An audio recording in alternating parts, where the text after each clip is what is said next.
Imagine money, not the paper in your wallet, coins in a jar. Think of it as pure information, a number on a screen. This is the essence of digital currency, a form of money that exists only in the digital realm on computers on phones. Unlike traditional money printed by governments, many digital currencies are created and managed by decentralized networks. No single person or entity is in charge.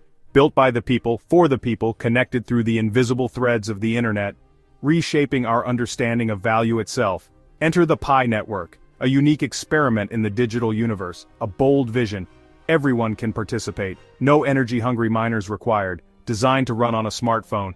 Tap a button on an app each day, users mine Pi coins. They secure the network and get rewarded with digital money. Power of currency creation in the hands of a global community. Think of a traditional bank. You might picture a large stone building with columns, tellers behind glass, and long queues. These institutions have been the bedrock of our financial world for centuries.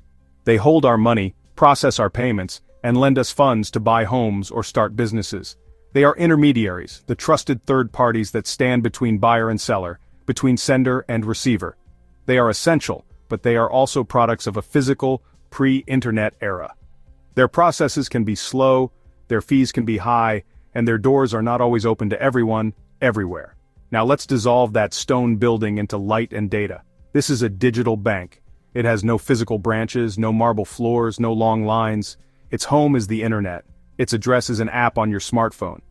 A digital bank does everything a traditional bank can do: store money, facilitate payments, offer loans. Our world is more connected than ever before. We can speak to someone on the other side of the planet in an instant. We can watch events unfold live from thousands of miles away. We collaborate on projects, we share ideas, we form friendships with people we may never meet in person.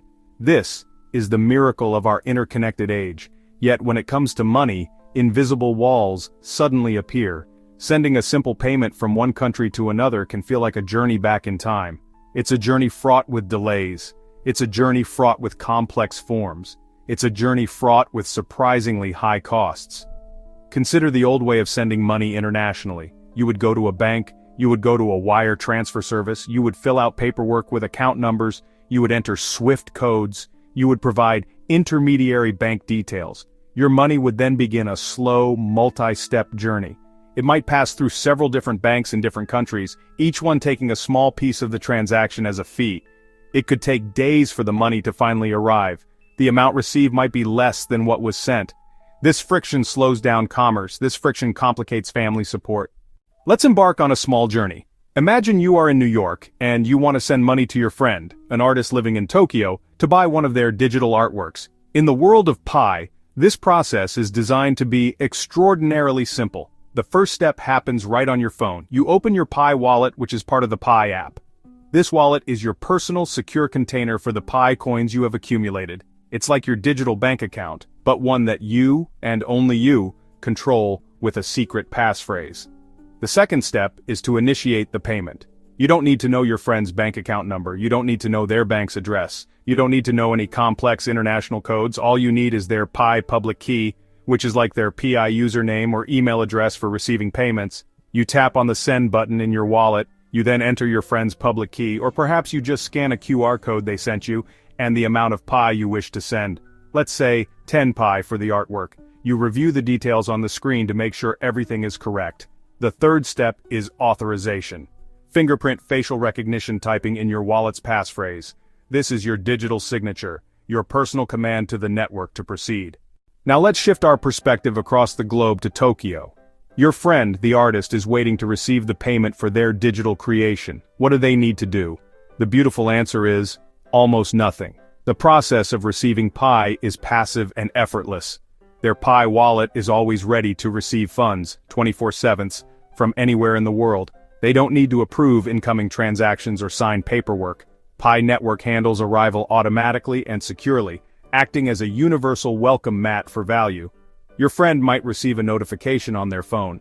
A simple message pops up. You have received 10 Pi from your public key. They open the Pi app and check their wallet. Their balance has increased by exactly 10 Pi.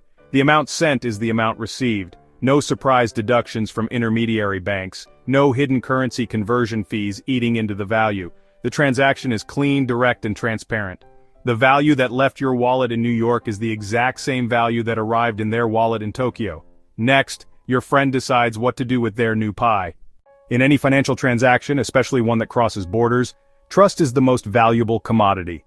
How do you know your money is safe? How does the receiver know the payment is real and irreversible? This is where a bank confirmation, integrated into the digital currency process, plays a vital role. While the Pi blockchain itself provides a secure and unchangeable record of the transaction, a bank's involvement adds another layer of trust and regulatory compliance. It acts as a trusted anchor in the familiar world of finance. Imagine that after you send the 10 Pi, the integrated digital banking service generates a confirmation. This isn't just a notification in the app, it's a formal record, much like a receipt you'd get from a traditional bank wire. This confirmation serves as irrefutable proof of the transaction. It might include a unique transaction ID, the date and time, the sender's public key, anonymized for privacy, the receiver's public key, anonymized for privacy, and the amount.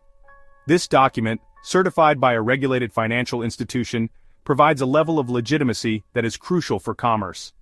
It's the bank's way of saying, "We have observed and verified this digital transfer." For the sender, this bank confirmation provides peace of mind. The true test of any currency is its usefulness in the real world. A currency you can't spend is just a collection of numbers. The vision for Pi is for it to be woven into the fabric of our daily lives. Let's explore some tangible examples. Imagine a small coffee shop in Italy. The owner decides to accept Pi as a form of payment. They place a small sign with a QR code on the counter. A tourist from Brazil, who has been mining Pi on their phone, wants to buy a cappuccino. Tourist's phone showing Pi mining app. They simply scan the QR code, enter the price in Pi, tap confirm. In seconds, the coffee shop owner receives a notification of payment. The transaction is complete. Let's consider another scenario: the global gig economy. A software developer in Nigeria is hired by a small tech company in South Korea. The payment is agreed upon in Pi. Upon completing the project, the Korean company sends the agreed-upon amount of Pi directly to the developer's wallet. The transfer takes seconds, and costs a tiny fraction of what a traditional international bank wire would. The developer in Nigeria now has the funds. They can then use their digital banking app to convert a portion of the PI into Nigerian naira to pay for their bills. The rest of the PI they might use directly within the digital marketplace. This is the power of a borderless currency in a borderless workplace, creating a circular economy within the Pi ecosystem. With any great technological leap, there are new challenges to navigate. For a global payment system like the Pi network, the most significant challenge is building and maintaining trust on a cosmic scale. This trust has multiple dimensions. First, there is technological trust. Users must believe the network is secure, that their wallets cannot be easily hacked, that the blockchain is truly unchangeable. This is why Pi's development has been deliberate and methodical. A long testing period ensures robustness and resilience against attack. Second, there is economic trust. The value of Pi is based on collective belief. Its value comes from utility. What can you buy with it? And from the size of its network. Third, and perhaps most importantly, there is regulatory trust. To operate globally and partner with banks, Pi must navigate complex international financial regulations. Working with regulated banks signals Pi's intent to operate within legal frameworks. Every successful transaction, every new merchant that accepts Pi adds a brick to this foundation of trust. We stand at a fascinating moment in the history of money. The idea of a global, decentralized currency in the hands of billions is no longer science fiction. It is a technological and social experiment happening right now. The potential impact of a system like the PI network, successfully bridged with the global banking system, is profound.